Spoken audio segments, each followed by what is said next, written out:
Agad na naaresto ng mga tauhan ng Don Carlos Municipal Police Station ang isang lalaki dahil sa pang-abusong sexual sa isang minor de edad sa Don Carlos, Bukidnon. Agad na nai-report ng mga kaanak ng biktima sa pulis ang pang-aabuso ng kinakasamang ama nito. Kaagad na nagsagawa ng hot pursuit operation ang pulisya. Tinungo ng mga responding pulis ang tirahan ng biktima kung saan pinaniniwalaang naroon ang lalaki. Sinubukan umano nitong umiwas sa pag-aresto sa pamamagitan ng pagpasok sa bahay at pag-akyat sa bakod ng kapitbahay, ngunit naabutan at naaresto rin ng mga otoridad. Lumabas sa paunang investigasyon na 2 beses umanong inabuso ang biktima.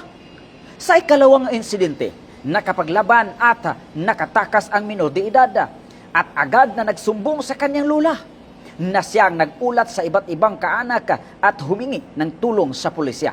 Kasalukuyang nasa kustodiya na ng Don Carlos Municipal Police Station ang naarestong lalaki habang hinahanda ang pagsasampa ng mga kasong qualified rape at attempted rape kaugnay sa Republic Act Number 7610. Isa sa ilalim ang biktima sa pangangalaga ng Department of Social Welfare and Development kung DSWD para sa kinakailangang proteksyon, counseling at suporta nito. Pinuri naman ni Police Regional Office 10 Regional Director Police Brigadier General Christopher N. Abrahano ang mabilis na aksyon ng mga kapulisan at muling hinikayat ang publiko na agad i-report sa mga otoridad ang anumang uri ng pang-aabuso o impormasyon na may kaugnayan sa seguridad upang maprotektahan ang ating komunidad.